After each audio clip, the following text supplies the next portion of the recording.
வணக்கம் நேர்களே! இது ஷர்மிளா டாக்கீஸ். நான் உங்கள் டாக்டர் ஷர்மிளா. அ இன்னைக்கு நம்மளோட சிறப்பு விருந்தினரா இணைஞ்சிருக்கிறாரு, எழுத்தாளர், திராவிட சிந்தனையாளர் திரு டான் அசோக் அவர்கள். வணக்கம் தோழர். வணக்கம், வணக்கம் டாக்டர். பல்வேறு பிரச்சனைகளை எல்லாம் தாண்டி, முதலமைச்சர் விஜயுடைய கடைசி திரைப்படமான ஜனநாயகன் நாளைக்கு திரையரங்குகளுக்கு வருது அப்படிங்கிறத நாம பார்க்குறோம். ஆ ஏற்கனவே ஏகப்பட்ட பிரச்சனைகள், அதுக்கு ஏகப்பட்ட கான்ஸ்பிரசி தியரீஸ் எல்லாம் பின்னாங்க. இன்னைக்கு ஃபைனலா தியேட்டருக்கு வரப்போகுது. அவர் சிஎம் ஆகி அவர் படத்த அவரே ரிலீஸ் பண்றாரு அப்படின்னு நண்பா, நண்பீஸ் எல்லாம் வந்து ஃபயர் விட்டுட்டு இருக்காங்க அப்படிங்கிறத பார்க்குறோம். Central board of film certification இவர் சிஎம் ஆன உடனே அடங்கிட்டாங்க அப்படின்னு நாம எடுத்துக்கலாமா? முதல்ல இருந்தே அந்த படத்துக்கு சர்டிபிகேட் குடுக்காதது, அந்த படத்துல பயன்படுத்தப்பட்ட யூனிஃபார்ம்களுக்கான பெர்மிஷனு, என்ஓசி நீங்க முன்னாடி மாதிரி ஒரு படம் எடுக்கிறதுன்றது சாதாரணமான விஷயமா இல்ல. அதாவது நீங்க இப்போ ஒரு நாய்க்குட்டிய வச்சு படம் எடுக்கணும்னா, அதுக்கு போய் மும்பைல சர்டிபிகேட் வாங்கிட்டு வரணும். இவ்வளவு பிரச்சனைகள் இருக்கு. இவங்க அந்த மாரியான ப்ராப்பரான என்ஓசிஸ்லாம் வாங்காததுனால தான் சிபிஎஃப்சில வந்து இழுத்துக்கிட்டே இருந்தாங்கன்றது தான் முதல்ல இருந்தே பேச்சு. ஆனா இப்ப இந்த படத்துக்கு சர்டிபிகேட் வந்துருச்சு, வரலைங்கிறத தாண்டி, எனக்கு இருக்கிற ஒரே ஒரு கேள்வி, அப்படியே காணாம போன கேள்வி. இதுக்கு உதயநிதியும், பிஜேபியும் சேர்ந்து தான் படத்த நிறுத்துறாங்கன்னு ஒருத்தர் பேட்டி குடுத்தாரு. அவர் என்ன ஆனாரு? அதுபோல அ படத்த லீக் பண்ணது. படத்த லீக் பண்ணது தான் உதயநிதியும், பிஜேபியும் சேர்ந்து லீக் பண்ணாங்கன்னு சொல்லி ஆதவ் அர்ஜுனா பேட்டி குடுத்தாரு. இன்னைக்கு லீக் பண்ணவங்கள புடிச்சாங்களா? ஏதாவது நடவடிக்கை எடுத்தாங்களா? இன்னைக்கு ஆட்சியில இவங்க தான் இருக்கிறாங்க. என்னமாவது அத பத்தி ஒரு சத்தம் வருதா பாத்தீங்களா? அப்ப ஒரு அயோக்கியத்தனத்த, ஒரு ஸ்கேம தானே லீக் செஞ்சுட்டு, அதுக்கு நஷ்டஈடா அந்த புரொடியூசருக்கு ஒரு தமிழ்நாட்டு அரசு பதவியவும் தூக்கி குடுத்துட்டு, ஒரு மனிதர் இன்றைக்கு பொய்யின் மொத்த உருவமாக உட்கார்ந்து இருக்கிறாரு. அத ஒரு சமூகமே வேடிக்கை பார்த்துட்டு இருக்குது. மீடியா எந்த கேள்வியுமே கேட்கல அப்படின்னா, இது வந்து எவ்வளவு கேவலமா நம்மலாம் வந்து கோடி மீடியாவெல்லாம் அ க கிண்டல் பண்ணவோ, அர்ணாப் கோஸ்வாமி பத்திலாம் பேசுறதுக்கோ நமக்கு தகுதி இருக்கான்னு தான் இன்னைக்கு நம்ம திரும்பி பார்க்க வேண்டியிருக்கு. பட் படம் லீக் ஆனத தாண்டி இன்னைக்கு வந்து ஒரு மிகப்பெரிய ஒரு எதிர்பார்ப்பு இன்னமும் மக்கள் கிட்ட இருக்கு அப்படிங்கிறத நம்ம பார்க்குறோம் இல்லையா? ரெக்கார்ட் பிரேக்கிங் கலெக்ஷன்ஸ் டிக்கெட் புக்கிங்ல பார்த்தீங்கன்னா 10,00,00,000 தாண்டிருச்சு அப்படிங்கிறாங்க. ஓப்பனிங் டேலயே கிட்டத்தட்ட 100,00,00,000க்கு தாண்டிடும். அ ஒரு ஒரு மைல்கல்லாக இருக்கும் விஜயுடைய கரியர்ல அப்படின்னு அவரோட ஸ்வான் சாங் அப்படின்னு சொல்றாங்க. மக்கள் கிட்ட இன்னும் விஜய் கிட்ட அந்த எதிர்பார்ப்பு அப்படிங்கிறது ஒரு எள்ளளவும் குறையல அப்படிங்கிறத நம்ம பார்க்க முடியுது. இத எப்படி இல்ல நீங்க நேத்து கூட ஒரு ட்வீட் பார்த்தேன். 2014ல விஜயே ரசிகர் மன்ற டிக்கெட் கிடைக்குதுன்னு சொல்லி ட்வீட் போட்டிருக்காரு. விஜயோட அபிஷியல் ட்விட்டர் அக்கவுண்ட்ல 2014ல ஜில்லாவோட ரசிகர் மன்ற டிக்கெட் கிடைக்குதுன்னு சொல்லி விஜயே டிக்கெட் வித்திருக்கிறாரு ட்விட்டர்ல. இந்த அளவுல தான் விஜயோட இது. அட்லி வந்ததற்கு பிறகுதான் இந்த மார்க்கெட்ட பெருசாக்குறது. அதற்கு பிறகு இந்த ரூட் மாஃபியா வந்ததுக்கு அப்புறம் விஜய், விஜய், விஜய்ன்னு ஒரு சண்டைய கிளப்புறது. ஆன்லைன்ல அவருக்கு ஒரு பெரிய ஹைப்ப கிளப்புறது. பாக்ஸ் ஆபீஸ்ல அவர்தான் கிங்ன்ற மாரி காட்டுறது. இதெல்லாம் இந்த ஹைப்பை ஏற்றி, ஏற்றி, ஏற்றி வைத்துக் கொண்டிருப்பது இன்றைக்கும் தொடருது. நீங்க கேஜிஎஃப் வந்தப்ப பீஸ்ட் எப்படி அடிபட்டுச்சுன்றது தான் நம்ம விஜயனுடைய உண்மையான ஒரு இது. மெர்சல் தயாரிப்பாளர்கள் ஏன் அதுக்கப்புறம் படமே எடுக்கல அப்படிங்கிறது தான் இன்னும் விஜயினுடைய உண்மையான அ அளவுகோல். பிகில் ஏன் தாங்குச்சுன்னா, ஏஜிஎஸ்க்கு அதை தாண்டி பணம் இருக்கிறது. அவங்க தொடர்ந்து இவங்க இது திருப்பி, திருப்பி, திருப்பி மக்கள்ட்ட பொய்யான தகவல்களை சொல்வதும், பொய்யான நம்பர்களை ஊதி பெரிதாக்குவதும், இவங்க எப்படி இன்னைக்கு அரசியல் அதே மாரி தானே இப்ப வந்து ஹேண்டில் பண்ணிட்டு இருக்காங்க. டெல்லிக்கு விஜய் நடந்து போனாருன்னு ஏஐ வீடியோ போடக்கூடிய ஒரு திருட்டு கூட்டத்திட்ட, திருடர் கூட்டத்திட்ட, பொய்யர் கூட்டத்திட்ட சினிமாவ பத்தி நீங்க எந்த மாதிரியான உண்மையை எதிர்பார்க்க முடியும்? மத்தபடி இந்த புக்கிங்ன்றது சிம்பு படம் வந்தா கூட தான் நாளைக்கு ஹவுஸ்ஃபுல் ஆகும். இது 2வது நாள், 3வது நாளு எப்பயுமே இந்த மண்டே, டியூஸ்டேவ தான் பார்க்க சொல்லுவாங்க. ஜனநாயகன் எந்த எந்த அளவுல இருக்குன்றது அன்னைக்கு தெரிஞ்சிரும். இப்ப இதெல்லாம் தாண்டி, நீங்க ஆக்சுவலா பார்த்தீங்கன்னா, ஜனநாயகன் அப்படிங்கிறது விஜயோடைய பொலிட்டிக்கல் லான்ச்சுக்கான ஒரு ப்ராபகேண்டா ஃபில்மா தான் வந்து முதல்ல பேசப்பட்டது. பல்வேறு மேடைகள்ல ஆதவ் அர்ஜுனா போன்றவர்கள் பேசியிருக்காங்க. நீங்க பாருங்க ஜனநாயகன் ரிலீஸ் ஆகட்டும். எங்க தலைவர் 234 தொகுதிக்கும் போக வேண்டியதே இல்ல. படம் பேசும் ஒவ்வொரு இடத்துலயும் அப்படின்னு ப்ராபகேண்டா பண்ணாங்க. அதுக்கப்புறம் அந்த படம் வந்து சென்சார் போர்டு பிரச்சனைகள்னால நிப்பாட்டப்பட்டது. ஜனவரில ரிலீஸ் ஆகும்னு எதிர்பார்த்தாங்க. அப்பவும் ரிலீஸ் ஆகல. தேர்தலுக்கு அப்புறம் தான் வரும். அப்படிங்கிற ஒரு விஷயமும் நடந்தது. இப்போ விஜய் முதலமைச்சராயி கிட்டத்தட்ட 2 மாசத்துக்கு அப்புறம் இந்த படம் வருது. படத்துடைய நோக்கம் அப்படின்னு பார்த்தீங்கன்னா, இங்க ஏகப்பட்ட பிரச்சனைகள் இருக்கு. இதற்கெல்லாம் ஒரு சர்வநோக நிவாரணி, ஒரு மீட்பர் அப்படிங்கிறவர் இந்த ஹீரோ விஜய் அப்படின்னு அவர லான்ச் பண்றது தான் படத்துடைய நோக்கம். ஆனா இப்ப படம் ரிலீஸ் ஆகும்பொழுது அவர் 2 மாசம் வந்து ஆட்சியில இருந்துட்டாரு. இந்த ஆட்சி மீதான விமர்சனங்களும் மக்கள் இடையில இருக்கு. அதிருப்தி இருக்கு. கிரவுண்ட் லெவல்ல ஏகப்பட்ட பிரச்சனைகளும் இருக்கு. அப்படி இருக்கும் பொழுது, இந்த படத்த பார்க்கக்கூடிய மக்கள் இன்னைக்கு விஜயோடைய ஆட்சிய 2 மாசம் அனுபவிச்சுட்டு, ஒரு ஆடியன்ஸா அங்க போய் உட்கார போறாங்க. இது எப்படிப்பட்ட ஒரு எதிர்மறையான விளைவுகள ஏற்படுத்தும்னு நீங்க நினைக்கிறீங்களா? ஏன்னா, அவர் பேசக்கூடிய திரையில் பேசக்கூடிய அந்த வசனங்களோ, பஞ்ச் டயலாக்ஸோ இன்னைக்கு அவருடைய 2 மாச ஆட்சியுடைய ரியாலிட்டிக்கு ஒத்து போகும்னு நினைக்கிறீங்களா? இல்ல கான்ட்ராஸ்ட்டா இருக்குமா? மக்கள் அத வந்து எப்படி வியூ பண்ண போறாங்க? முதல்ல நீங்க விஜய் ரசிகர்கள விஜயின் ஆட்சி இந்த 2 மாசத்த பார்த்துட்டும் ஒருத்தர் படத்துக்கு போய் உட்கார்ந்திருக்காரு. அந்த படத்துல போய் பார்க்க முடியுது டிக்கெட் புக் பண்ணினா. நீங்க அவரை பற்றி இவ்வளவு கேள்வி எழுப்புறீங்கன்னா, ஃபர்ஸ்ட் நீங்க அவங்கள ஓவர் எஸ்டிமேட் பண்றீங்க. நீங்க இங்க வந்து இவங்க என்ன ஏங்க இப்ப ஜனநாயகன்ல ஒரு பாட்டு YouTubeல அபிஷியல் சேனல்ல ரிலீஸ் பண்றாங்க. Honourable CM Vijaya. இது பத்தாதா? இவங்களோட மென்டல் மாஸ்டர்பேஷனுக்கு இது பத்தாதா? அத பார்த்து அப்படியே குதூகலிச்சு அப்படியே இது பண்றதுக்கு பத்தாதா? வேற என்ன அதுல வேணும்? அவ்வளவுதான். அண்ணன் வராரு பாரு, நடக்குறாரு பாரு, உட்கார்றாரு பாரு, இப்போ மூச்சு விடுறாரு பாருன்னு ரசிக்கிறவங்களுக்கு அதுல என்ன பேச்சு இருக்கு? அது என்ன இதோட பொருத்தி பார்க்கிற தன்மைலாம் இருக்க போகுதுன்னு நினைக்கிறீங்களா? அதுக்கான தேவையான பார்ட் ஆஃப் பிரெயினே வேலை பார்க்க மாட்டேங்குது அவங்களுக்கு. அப்புறம் நீங்க எதுக்கு இவ்வளவு அத வந்து கஷ்டப்பட்டு நீங்க விஜயோடைய லாஜிக்கலாலாம் கேட்கிறீங்க? ரசிகர்கள தாண்டி பொதுமக்களும் பல்வேறு தரப்புல இருக்கிறவங்களும் போவாங்கல்ல. இப்ப பொதுமக்கள் அந்த போறாங்களான்னு எனக்கு விஜயோடைய தெரியல. ரசிகர்களாக இன்ஃப்ளூயன்ஸ் செய்யப்பட்டு ஓட்டு போட்டவங்க நெறைய பேர் இருக்கிறாங்க. அவங்களும் அது போய் பார்ப்பாங்கல்ல. இல்ல. முதல்ல ஜனநாயகன் என்பது ஒரு அரசியல் படமும் கிடையாது. இவங்களுக்கு அரசியல்னா விஜய்க்கு என்னன்னு தெரியல, ஆதவர்ஜுனாக்கு என்னன்னு தெரியலன்றதுக்கு இன்னொரு உதாரணம் ஜனநாயகன வந்து அரசியல் படம்னு சொல்றது. அப்ப இதற்கு முன்னாடி வினோத் எடுத்த படம் எல்லாமே அரசியல் படம் தான். துணிவு ஒரு அரசியல் பேசும். வலிமை கூட வேலையில்லா இளைஞர்கள் எப்படி போறாங்கன்னு பேசும். சதுரங்க வேட்டை ஒரு அரசியல் பேசும். அரசியலே இல்லாம அரசியல் படங்கள் எடுத்துக்கொண்டிருந்த வினோத்தையே டீபொலிட்டிசைஸ் பண்ணது வந்து விஜய்க்கு தான் அந்த பெருமை சேரும். போய் பகவத் கேசரி ரீமேக்லாம் என்ன அரசியல் இருக்க போகுது?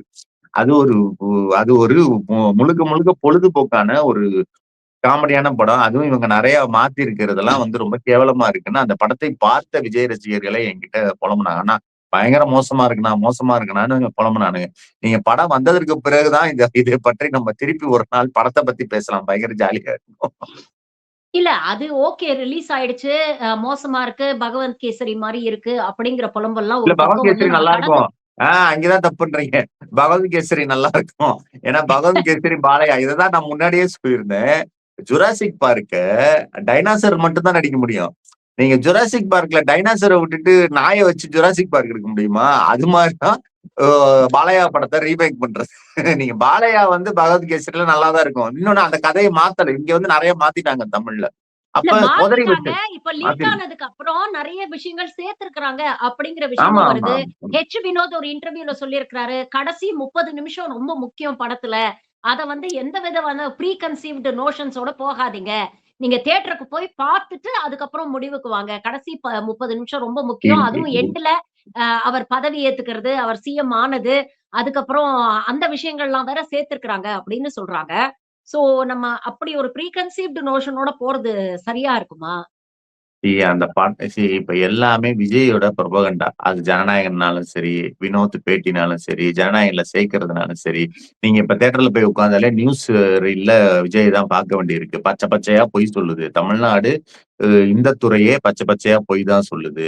தமிழ்நாடு காவல்துறையினோட அபிஷியல் ஹேண்டில்ல பொய்ய பரப்பாதீங்கன்னு வேற அபிஷியல் ஹேண்டில்ல சொல்றாங்க. இது இது நம்ம பொய்களுக்கிடையே வாழ்றோம். அதனால நான் உங்ககிட்ட சொல்றது என்னன்னா, படம் வரட்டும். வந்த உடனே அப்பதான் அந்த படத்துல இருக்கிற காமெடிய பத்தி நம்ம பேச முடியும். நான் எத சொல்றேன்னு நீங்களும் படம் பார்த்தா தான் உங்களுக்கு புரியும். இன்னொரு முக்கியமான விஷயம், சட்டமன்றத்துல விஜய் பண்ண அந்த செய்கை. இன்னைக்கே ஜனநாயகனுடைய அந்த லேட்டஸ்ட் ப்ரோமோ ரிலீஸ் பண்ணதுல, அதே மாதிரி ஒரு செய்கை படத்துல இருக்கு அப்படிங்கிறது வெளியில வந்து ஒரு சர்ச்சையா இருக்கு. வினோத் தரப்புல என்ன சொல்றாங்கன்னா, இது ஏற்கனவே இந்த செய்கைய வந்து நாங்க படத்துல வச்சுட்டோம். அதே செய்கைய தான் அவர் சட்டமன்றத்துல பண்ணாரு அப்படின்னு சொல்றாங்க. அப்படி இருக்கும் பொழுது, அப்ப சட்டமன்றத்துல வேணும்ட்டே தான் அந்த செய்கை பண்ணாரா? ரிலீஸ் ஆகும்பொழுது இத பயன்படுத்திக்கலாம் அப்படின்னு எல்லாமே ஒரு ப்ரீ பிளான்ட் ஸ்கிரிப்ட்டா நடக்குதா? அப்படின்னு ஒரு கேள்வி நீங்க வருது. விஜய்க்கு எதுவுமே ஒரிஜினலா வராது. இப்போ தலைவர் எம்கேஎஸ் வெளிய வந்தாரு. காங்கிரஸ்ட்ட பேட்டி குடுத்துட்டு வெளிய வந்தாரு. தூரத்துல இருந்து ஒரு நிருபர் கேட்டாரு. நிருபருக்கு பதில் சொன்னா புரியாதுன்ட்டு அது வந்து முடிஞ்சிருச்சுன்னு இப்படி காட்டினாரு. இது இயல்பாக ஒரு மனிதனுக்கு வர்ற ஒரு ஸ்டைலான ஒரு இது. அது சாதாரணமா வந்தது. அது வேணும்னே பண்ணணும். வீட்ல கண்ணாடி முன்னாடி பிராக்டிஸ் பண்ணிட்டு வரது இல்ல. விஜய் சட்டமன்றத்துல பண்ணதுக்கு கண்ணாடி முன்னாடி 100 தடவை பிராக்டிஸ் பண்ணியிருப்பாரு.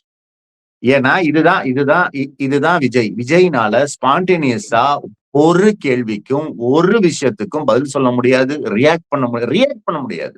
எதுவுமே பண்ண முடியாது. விஜய்னால இப்படியே உட்கார்ந்திருக்க முடியும் 4 மணி நேரம்.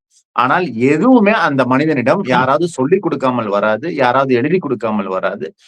அது அது போல ஜனநாயகன்ல ஏற்கனவே பிராக்டிஸ் பண்ணது, ரிஹர்சல் பண்ணதுதான் இன்னும் கேவலம். நான் கூட அதை சட்டமன்றத்துக்காக ரிஹர்சல் பண்ணிட்டு வந்துச்சோன்னு நினைச்சா, ஜனநாயகத்திலே ரிஹர்சல் பண்ணது செஞ்சதுதான் இங்க வந்து செஞ்சிருக்காருன்னா இன்னும் கேவலம், அசிங்கம். விஜயை பற்றி தெரிந்து கொள்வதற்கு நமக்கு இன்னொரு வாய்ப்பு, அவ்வளவுதான். ஓகே. எம்ஜிஆருக்கு இதே மாரிதான் நடந்தது. நான் இத ஏன் கேட்கிறேன் அப்டின்னா, தன்னை வந்து நவீன காலத்தின் எம்ஜிஆர் அப்படின்னு தான் அவர் ப்ரமோட் பண்ணிக்கிறாரு. எம்ஜிஆர் முதலமைச்சர் ஆனதுக்கு அப்புறம் 2 படம் ரிலீஸ் ஆச்சு. முதலமைச்சர் ஆயி 2 வாரத்துல மீனவ நண்பன் வந்து ரிலீஸ் ஆச்சு. அது மிகப்பெரிய ஒரு வெற்றி படமாக இருந்தது. ஆனா அதே ஒரு 6 மாசம் கழிஞ்சு மதுரையை மீட்ட சுந்தரபாண்டியன் வந்து ரிலீஸ் ஆச்சு. அது மிகப்பெரிய ஒரு ஃப்ளாப்பாக அமைஞ்சது. சோ இந்த ஜனநாயகன வந்து எதோட பொருத்தி வச்சு நம்ம பார்க்கலாம் அப்படின்னு நினைக்கிறேன். இல்ல, நீங்க ஜனநாயகம் இப்ப நீங்க இதுக்கு முன்னாடி வந்த விஜய் படங்கள், ஃபிளாப்பான படங்களே வெற்றின்னு தான் இவங்க ஏமாத்தி இருக்கிறாங்க மக்கள. நீங்க முன்னாடி மாதிரி எம்ஜிஆர் காலம் மாதிரி ஒரு வெற்றி படமா, தோல்வி படமான்னு மக்கள் தெரிந்து கொள்கிற அந்த ஒரு தன்மையவே நீக்கிட்டாங்க. இன்னைக்கு இவங்க வந்து என்ன சொல்றாங்களோ, இவங்க நெட்ல என்ன சொல்றாங்களோ, இவங்களுடைய மாஃபியா என்ன சொல்லுதோ அதுதான் அந்த படம் ஹிட். அப்ப நாளைக்கே பாருங்க, ரெடி பண்ணிருப்பாங்க இந்நேரம் 1000 crore 500 crore போஸ்டர் ரெடி பண்ணிருப்பாங்க. அது யார் நீங்க போய் செக் பண்ண போறோமா, நம்ம போய் செக் பண்ண போறோமா? படத்தை லீக் பண்ணவனே யாருன்னு நம்ம கண்டுபிடிக்கல. யாருன்னு அது படத்தை எடுத்தவர்கள் தான் லீக் பண்ணிருக்காங்கன்னு இன்னைக்குதான் ஏதான் நமக்கு தெரியுது. அன்னைக்கே நம்ம சொன்னோம். இன்னைக்கு அது பட்டவர்த்தனமா தெரியுது. யாருமே கேள்வி கேட்கல.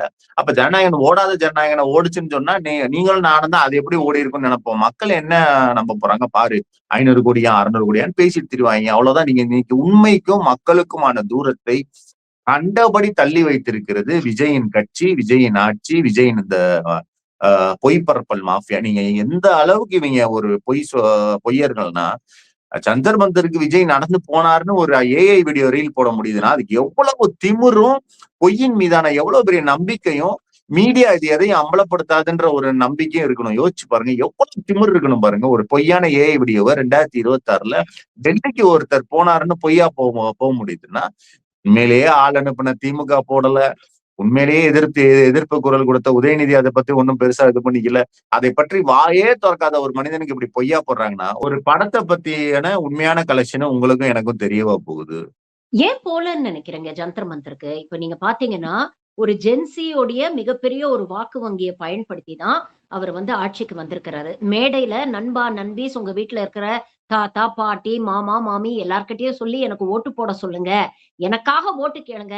எனக்காக என்ன ஜெயிக்க வைங்க அப்படின்னுலாம் பேசினாரு. ஆனா இன்னைக்கு அதே ஜென்சி தான் வந்து டெல்லியில போராடிட்டு இருக்காங்க. அவங்களுக்காக களத்துல போய் நிக்க மாட்டேங்கிறாரு. அவங்களுக்கு ஆதரவா மாற்றத்தை பேச மாட்டேங்கிறாரு. விஜய் பயந்தாங்குழிங்க. என்ன வாய திறக்கல எப்படிங்க போவாரு? விஜய் பயந்தாங்குழி. ராகுல குண்டு கட்டா தூக்கிட்டு போறாங்களே. மை மை மை பிரதர்ன்னு அப்படியே மு.க. ஸ்டாலின் அவர்கள் சொன்ன வார்த்தைய அசிங்கமா சொல்ல தெரிஞ்சுச்சே, காப்பிடிக்க தெரிஞ்ச விஜய்க்கு மு.க. ஸ்டாலின் தைரியத்தை காப்பிடிக்க முடியுமா உன்னால? ஒரு வாயை திறந்து சொல்ல வேண்டியதானே. இப்போ வரைக்கும் வாயை திறக்கல. தொடநடுங்கி பயந்தாங்குழி. எப்படிங்க வாயை திறக்காதவர் எப்படிங்க போவாரு? அதுவும் போக பிஜேபி அடிமை, பிஜேபியினுடைய பரிபூர்ண அடிமை. நீங்க எடப்பாடி நமக்கு இப்ப தெரியாது, 2-3 வருஷத்துல தெரியும். எடப்பாடி எல்லாம் தெய்வ லெவல்னு நம்ம கும்பிடுவோம். எடப்பாடி எல்லாம் குனிஞ்சு கும்பிட்டாருன்னா விஜய் எல்லாம் படுத்துட்டாருன்னு நமக்கு அப்பதான் தெரியும். அந்த சிபிஐக்காக டெல்லி போனப்பே எல்லாமே முடிவாகி இருக்கிறது. நீங்க இன்னைக்கு கூட டிவிகே HQன்னு ஒரு அபிஷியல் ட்விட்டர் ஐடி இருக்கு. அதுல என்ன போட்டிருக்காங்க பாருங்க, பாஜகன்ற வார்த்தையே வரல. இவங்க வந்து எக்ஸ்ட்ரீம் பயந்தா தாக்குதல்னு போடாம மோதல்னு போட்டிருக்காங்க. என்னங்க மோதல் இது? பெண்களை எவ்வளவு அருவருப்பா அசிங்கமா அந்த போலீஸ் ஹேண்டில் பண்றது, ஈவ்டீசிங் பண்ற சைக்கோக்கள் மாதிரி பண்ணிட்டு இருக்காங்க. அவ்வளவு அருவருப்பா. அதை வந்து தாக்குதல்னா என்னங்க? எவ்வளவு பெரிய அயோக்கியத்தனம் இது. இதுக்கு நீ கண்டனம் கொடுக்காம இருந்துக்கலாமே. இவர் எப்படி போவாரு?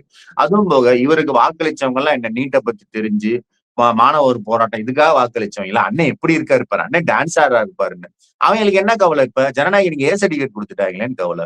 நியாயமா சொல்ல போனா ஜனநாயகன் ட்ரெய்லருக்கே ஏ சர்டிபிகேட் கொடுக்கணும். அண்ணன் பேசுற மேடை பேச்சு எல்லாத்துக்கும் ஏ சர்டிபிகேட் கொடுக்கணும். அண்ணன் இதுக்கு முன்னாடி நடிச்ச பல படங்கள் கதாநாயகியை பின்னாடி வச்சு தடவுனதுக்கெல்லாம் ஏ சர்டிபிகேட் கொடுக்கணும். அதெல்லாம் தப்பிச்சு வந்து ஜனநாயகனுக்கு அட்லீஸ்ட் வயலன்ஸ்க்கு இந்த ஏங்க ஒரு ஒரு ஆக்ட்ஸ்ல ரத்தம் தேஞ்ச ஒரு கோடாரிய நக்குனா அதுக்கு ஏ சர்டிபிகேட் கொடுக்க மாட்டாங்களா? அறிய வேணாமா இந்த மக்களுக்கெல்லாம்? ஏ சர்டிபிகேட் கொடுத்துட்டாங்க. என்ன உங்க அண்ணன் இப்படி நடிச்சா அப்படித்தானே கொடுப்பாங்க? இது என்ன அநியாயமா இருக்கு? எத்தனை படங்கள் இங்க வந்து வயலன்ஸ்க்காக ஏ சர்டிபிகேட் வாங்குது? உங்க அண்ணனுக்கு கொஞ்சம் கூட உங்க குழந்தைங்களை பத்தி கவலை கிடையாது. குழந்தைங்க பாக்குதுன்னு தெரிஞ்ச வாயில வந்துரும் பாரு, டேஷும் பாரு, கோடாரியை நக்குவாரு, வயலன்ஸ் பண்ணுவாரு, ஆபாசம் பண்ணுவாரு. அப்புறம் இதையும் சிபிஎஃப்சி விடணுமா அவங்க அண்ணங்கிறதுனால?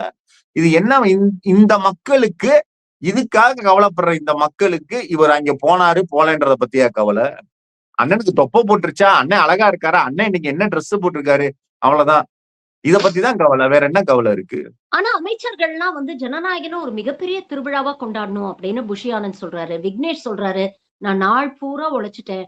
ஒரு 3 மணி நேரம் லீவ் கேட்டேன். எங்க அண்ணன் குடுக்க மாட்டேன்ட்டாரு. அதனால நானே எடுத்துக்க போறேன். ஏன்னா இந்த மாதிரி ஃபர்ஸ்ட் டே ஃபர்ஸ்ட் ஷோ ஒரு ரசிகனா பார்த்து ஃபயர் விடுறதுக்கு இதுக்கு மேல எனக்கு வாய்ப்பு கிடைக்குமான்னு தெரியல. அதனால நம்ம எல்லாரும் வந்து களத்துல இறங்கி இந்த படத்த ஒரு மிகப்பெரிய வெற்றி படமா மாத்தணும் அப்படின்லாம் பேசுறாங்கல்ல. அது அவங்களுடைய நன்றி கடன் பாராட்டுதல நான் நிச்சயமா வந்து மதிக்கிறேன். அவங்களுக்கெல்லாம் எப்படி இந்த அமைச்சர் பதவி கிடைச்சிருக்குது? மக்களுக்காக உழைச்சு, மக்களுக்காக வேலை பார்த்து, மக்களுக்காக ராப்பகலா ரத்தம் வேர்வை சிந்தி கிடைச்சிருக்குதா? இல்லன்னா சனாதன தர்மத்தை எதிர்த்து கேள்வி கேட்டு கிடைச்சிருக்குதா? நீட்டை எதிர்த்து போராட்டம் பண்ணி கிடைச்சிருக்கா திமுக மாரி? இல்ல திமுக மாரி ஏதாவது போராட்டம் பண்ணி கிடைச்சுச்சா? பிளாக் டிக்கெட் வித்து கிடைச்சிச்சு. ரசிகர்கள்கிட்ட பிளாக் டிக்கெட் வித்து ரசிகர்களோட இந்த பணத்த படத்துக்கு உறிஞ்சு பிளாக் டிக்கெட்டே விக்கலையாம் தோழர். ஆ ஏன் கடுமையாக வந்து மேற்பார்வை ஒரிஜினல் பார்த்துட்டு இருக்காங்க அப்படின்னு சொல்றாங்க. ஒரிஜினல் டிக்கெட்டே விக்காத படத்துக்கு பிளாக் டிக்கெட் விக்க முடியாது. அது கூட இருக்கும். இன்னொன்னு அமைச்சர்கள்லாம் இப்ப போய் பாவம் பழைய தொழில்ல போயிடாதீங்கன்னு வேற நான் ட்வீட் போட்டேன். பழக்க தோஸ்துல நீங்க அமைச்சர்களை பத்தி கவலைப்படுறது விடுங்க. இந்த காதர் மைதீன், ஐயுஎம்எல் காதர் மைதீன், சிபிஎஸ் சண்முகம் இவங்க எல்லாம் போய் பிளாக் டிக்கெட் வித்துருவாங்களோன்னு வேற பயமா இருக்கு. புது தொழில கத்துக்குவாங்களோன்னு. ஆக இதெல்லாம் வந்து கவனிச்சுதான் பிளாக் டிக்கெட் இந்த படத்துக்கு மட்டும் விற்கும். ஏன்னா கடைசி படம் ஆட்சிக்கு வந்துட்டோம். இன்னமே எதுக்கு பிளாக் டிக்கெட் விற்கிறேன்னு நினைச்சுக்கலாம். இது வரைக்கும் வித்தாச்சு, இன்னமே எதுக்கு விற்கணும்னு நினைச்சுக்கலாம். அப்ப இந்த அமைச்சர்களுடைய அதாவது நாட்டுல எவ்வளவு பெரிய பிரச்சனை நடந்துட்டு இருக்கு. இவங்களுக்கு என்ன பிரச்சனை? நீட்டை முதல்ல எதிர்த்தது தமிழ்நாடு. இப்ப கூட டெல்லியில நடக்கிற போராட்டம்ங்கிறது நீட்டை ஸ்கேம் இல்லாம நடத்தணும்ன்றது. ஆனா தமிழ்நாட்டை பொறுத்தவரை நீட்டே ஸ்கேம் தான் நம்ம எப்ப இருந்து போராடி இருக்கிறோம். ஜல்லிக்கட்டு போராட்டத்தப்பயே எம்கேஎஸ் வந்து நீட்டுக்கு எதிராக போராடினாரு. மாஃபாய் பாண்டியராஜன் கையெழுத்து போட்டதுக்கு அப்புறம். அதற்கு பிறகு இத்தனை வருஷம் நம்ம கமிட்டி அமைச்சு ஒரு கமிட்டி அமைச்சு சட்டம் போட்டாதான் வலுவா இருக்கும்னு நம்ம போட்டா அதே கவர்னர் ஜனாதிபதி மூலமா நிறுத்தி வச்சிருக்கிறது பாஜக.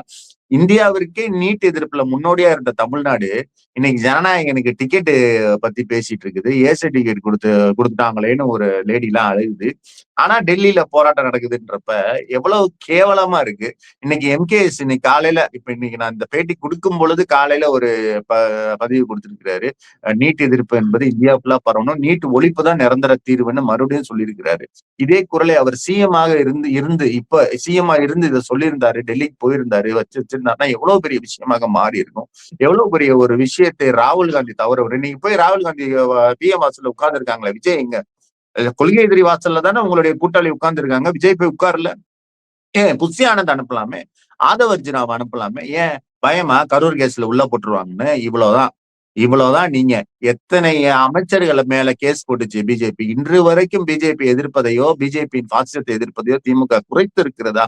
நீங்க வந்து தள்ளி வைக்கிறத விடுங்க, குறைத்து இருக்கிறதா? நேத்து காவிரி இஷ்யூக்கு எவ்வளவு பெரிய ஒரு இதை வந்து கொடுத்திருக்கிறாங்க பாராளுமன்றத்துல. மேகதாது அணையை எதிர்த்து ஒரு வாய் திறக்கல. முழுக்க மக்களுக்கு விரோதமான ஒரு விஷயத்தை விஜய் அமைதியின் மூலமாக செய்து கொண்டிருக்கிறார். அதற்கு காங்கிரசும் துணை போயிட்டு இருக்கிறது தமிழ்நாட்டுல. நீ மத்தபடி இங்க தாவையா கூட கூட்டணி வச்சுக்கிட்டு டெல்லியில போய் பிஎம் வாசல்ல உட்கார்ந்தீங்கன்னா நீயே ஃப்ராடு அப்படிங்கிறதா ராகுல் காந்தியை பற்றி இன்னைக்கு எல்லோருடைய எண்ணமாக இருக்கிறது. இதெல்லாம் இங்க நடந்துட்டு இருக்கப்ப இவங்களுக்கு கவலை ஜனநாயகம் வந்துருச்சு, அதுக்கு டிக்கெட் வாங்கணுமே, லீவு என்னமோ 24 மணி நேரம். என்ன நீங்க வந்து வேலை பாக்குறீங்க? பவுடர் ஆக்கி குழந்தைக்கு மாத்திரையே பவுடர் ஆக்கி கொடுக்க போறீங்க. இவ்வளவுதானே பண்ண போறீங்க உங்க வேலை. அதை ஒரு 3 மணி நேரம் தள்ளி போட்டு பண்ணா பத்தாதா? இதெல்லாம் மக்கள் பார்த்துக்கிட்டு தான் இருக்காங்க. ஆனால் தமிழ்நாடு எங்கிருந்த தமிழ்நாடு எங்கே வந்து விழுந்திருக்குன்றதுதான் இந்த நீட் விவகாரத்துல நம்ம தலையில் அடித்துக் கொள்ள வேண்டிய ஒரு விஷயமாக இருக்கு. ஆ, இந்த சினிமா மோகம் அப்படிங்கிறது அரசியல் பிரச்சனைகள பின்னுக்கு தள்ளி இருட்டடிப்பு செஞ்சுகிட்டு இருக்கு அப்படிங்கிறத நம்ம பார்க்கிறோம். ஆ, இதுக்கு காரணம் திமுக விஜய வந்து ரொம்ப அண்டர் எஸ்டிமேட் பண்ணிட்டாங்களா? இல்ல தமிழ்நாடு மக்கள நாம ரொம்ப ஓவர் எஸ்டிமேட் பண்ணிட்டோம். இல்லங்க. இது சினிமா மோகம்னு மட்டும் நம்ம சொல்ல முடியாது. 50% சினிமா மோகம். 50% காலங்காலமா 67ல திமுக ஆட்சிக்கு வந்ததுல இருந்து அரசியல்னா சாக்கடை, அரசியல்னா கெட்டு போச்சுன்னு தொடர் பரப்புரைகள். சோல இருந்து கடைசியா இருந்த சீமானு, அண்ணாமலை வரைக்கும் நம்ம ஆட்சி சரியில்ல, சரியில்ல, சரியில்ல என்பதை திருப்பி, திருப்பி, திருப்பி மக்கள் மனசுல பதிவு பண்ணிக்கிட்டே இருந்ததெல்லாம் சேர்த்து விஜயின் வரவு வந்து அறுவடை பண்ணி அவருக்கு குடுத்திருக்குது. இது இந்த கிரெடிட் ஒட்டுமொத்தமா விஜய் சினிமா மோகன் நம்ம வந்து குடுக்க முடியாது. இது ஒட்டுமொத்தமா நம்ம ஒரு மிகப்பெரிய புரபகண்டா. அதை யாரும் அறுவடை செய்வதற்கு தகுதி இல்லாத ஆட்கள். இப்ப சீமான்ட்ட எல்லாம் ஏன் அவங்க போமாட்டாங்கன்னா, சீமான் ஜெயிக்க மாட்டாங்கன்னு உங்களுக்கு தெரியுது. இன்னொன்னு சீமான் கிட்ட இவர்ட்ட இருந்த மாதிரி ஒரு ஒரு கரையான் மிஷினரி இல்ல. குழந்தைங்கள வச்சு கரையான் மாரி கத்த விட்டாரு தெரியுமா? அம்மா, அப்பாட்ட கெஞ்ச விட்டாரு, அழுக விட்டாருல்ல. இந்த மாதிரியான ஒரு மிஷினரி அங்க இல்ல. அப்ப இதை எல்லாமே சேர்த்து தான் இவருக்கு அது வேலை செய்திருக்கிறதே தவிர, இது வந்து சினிமா முகம்னு சொல்ல முடியாது. ஆனால் சினிமா முகத்தால இவருடைய இயலாமைகள், கையாலாகாத்தனத்தை எல்லாம் மறைக்கிறாருன்னு வேணா நம்மளால சொல்ல முடியும். மத்தவங்க மேல இல்லாத ஒரு நம்பிக்கை விஜய் மேல வந்திருக்கே. 35% ஓட்டு போட்டிருக்கிறாங்கல்ல. அதுதான் சொல்றேன். எ இந்த நம்பிக்கை எப்படி வருதுன்னா, ஜெயிப்பாருங்கிறதுனால வருது. நீங்க பொதுவாவே மக்கள்ட்ட ஒரு மனநிலை இருக்கும்.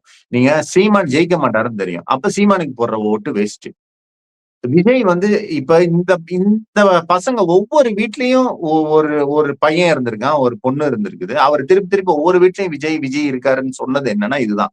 இந்த புரொபகண்டா மெஷின் இருக்குல்ல, இதுதான் நம்ம திமுகட்ட இல்ல, யார்ட்டயுமே இல்ல. அல்லது இது இது மாதிரி கேவலமா நம்ம இறங்கல. நண்பா நம்பி உங்க அப்பா அம்மா கை கால்ல விழுந்து ஓட்டு போட வைங்கன்னு வெட்கம் இல்லாமல் மடியேந்தி பிச்சையை கேட்கிற அதுவும் குழந்தைகள. குழந்தைகள வந்து போர்ல ஈடுபடுத்துவதும், அரசியல் ஈடுபடுத்துவதும் எந்த வித்தியாசமும் கிடையாது. அங்க துப்பாக்கி குடுப்பாங்க. இங்க வந்து தட்டை குடுத்து விஜய் வந்து தன் அப்பா, அம்மா கிட்ட வந்து அழுக விட்டு பிச்சை கேட்க விட்டாரு. இந்த மாரியான அசிங்கங்களை பிற கட்சிகள் செய்யல. ஆக இது எல்லாமே சேர்த்து ஒரு இடத்துல இப்ப இதே விஜய் வந்து ஒரு 20 இயர்ஸ் முன்னாடி கட்சி ஆரம்பிச்சிருந்தா ஜெயிச்சிருப்பாரா?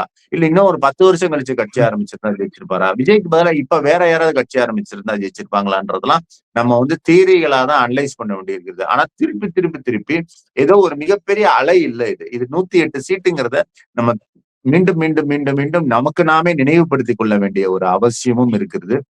விஜய்க்கு ஓட்டு போட்டவங்களே நெறைய பேரு விஜய் ஜெயிக்க மாட்டாருன்னு நெனச்சு போட்டேன். அப்பாக்கா பேரனுக்காக போட்டேன், இதுவுக்காக போட்டேன், பேத்திக்காக போட்டேன்லாம் சொல்றதை கேட்கும்போது ரொம்ப அருவருப்பாக இருக்கிறது. இப்ப ஏகப்பட்ட விஷயங்கள் சேர்ந்து ஒரு இடத்துல குவியும்போது, அதனுடைய ஒரு பலனை விஜய் அறுவடை செஞ்சுட்டாருன்னு தான் நம்ம சொல்லணுமே தவிர, இது ஒட்டுமொத்தமா ஒரு விஷயத்துக்கு ஆட்ரிபியூட் பண்ண முடியாது. ஓகே. இடைத்தேர்தல கோர்ட் மூலமாகவும், எலக்ஷன் கமிஷன் மூலமா தற்காலிகமாக தள்ளி போட்டிருக்கிறாங்க. இந்த கேப்ல ஜனநாயகன் ரிலீஸ் ஆகுதே. இதுக்கு பின்னால ஏதாவது ஒரு அரசியல் இருக்குன்னு நினைக்கிறீங்களா? இடைத்தேர்தல்ல விஜயோடைய கிராஃபை இன்னும் ஏத்தி, இன்னும் நெறைய இடங்கள் ஜெயிச்சு அவர் ஒரு மெஜாரிட்டியோட ஆட்சி அமைக்கணும் அப்படிங்கிறதுக்கான ஏற்பாட பார்க்கலாம். நீங்க ஒரு படம் வந்து மக்களுடைய வாக்களிக்கும் திறனை பாதிக்குமா? அதாவது பாசிட்டிவாவோ, நெகட்டிவாவோ அப்படின்னா எனக்கு முன்னாடி நம்பிக்கை இல்லாம இருந்துச்சு. இன்றைக்கு தமிழ்நாட்டு மக்களை பார்த்து எனக்கு இந்த தமிழ்நாட்டு மக்களை நம்பி நீங்க ஒரு ஒரு நல்ல வார்த்தையுமே சொல்ல முடியல. இப்பல்லாம் வடக்கனை கிண்டல் அடிக்கணும்னாலே நம்ம முகத்த நம்ம கண்ணாடியில பார்க்க வேண்டியதா இருக்கு. ஐய! நம்ம இப்படி இருந்துகிட்டு அவன கிண்டல் பண்ணலாமா? அப்படின்ற மாரி. அவனாவது மதத்துக்கு விலை போனான். நீ எதுக்கு விலை போனன்னு உனக்கும் தெரியல, எனக்கும் தெரியல. இப்படிப்பட்ட ஒரு கேவலமான ஒரு சூழல் நம்ம இருந்துகிட்டு ஜனநாயகனை பார்த்து ஓட்டு போடுற அளவுக்குலாம் அந்த படம் இல்ல அப்படிங்கறதான் எனக்கு வருகிற அந்த படத்தை பார்த்தவர்கள் கொடுக்கிற ஒரு விஷயம்ன்றதுனால இதுல எனக்கு கருத்து சொல்றதுக்கே எனக்கு ஒண்ணுமே இல்லாத மாதிரிதான் தெரியுது. நீ அப்படி என்ன நீ நீதான் அவர் நடந்தா ஓட்டு போடுறியே. நீதான் இப்படி மேல ஏறினா ஓட்டு போடுற, கீழே வர்றப்ப ஒரு ஓட்டு போடுற, கையை தூக்குனா ஒரு ஓட்டு போடுற, என்னப்பா சிரிச்சுட்டாருன்னு பல்ல காட்டுற, ஏன் வீட்டுக்காருன்னு சொல்லிட்டு போற. எவ்வளவு அருவருப்பா நீங்க இருக்கும்போது படம் எல்லாம் உங்களுக்கு உபரியாக தான் நினைக்கிறேன். மத்தபடி இந்த குழந்தைய கேட்டு ஓட்டு போட்டேன், பேத்திய சொன்னேன்னு ஓட்டு போட்டேங்கிறவங்களுக்காவது சொரணை என்பது கொஞ்சமாவது வருமானதான் நமக்கு இடைத்தேர்தல் காட்டக்கூடிய ஒரு விஷயமாக இருக்கும். பொறுத்திருந்து பார்ப்போம். நாளைக்கு ஜனநாயகன் ரிலீஸ் ஆகுது. படம் எப்படி இருக்கு? மக்கள் எப்படி வரவேற்கிறாங்க? என்ன விமர்சனங்கள் வருது? அப்படிங்கிறத பார்த்துட்டு மீண்டும் ஒரு முறை நாம வந்து டெஃபினட்டா இத பத்தி பேசுவோம். Thank you very much for joining. Thank you for your time.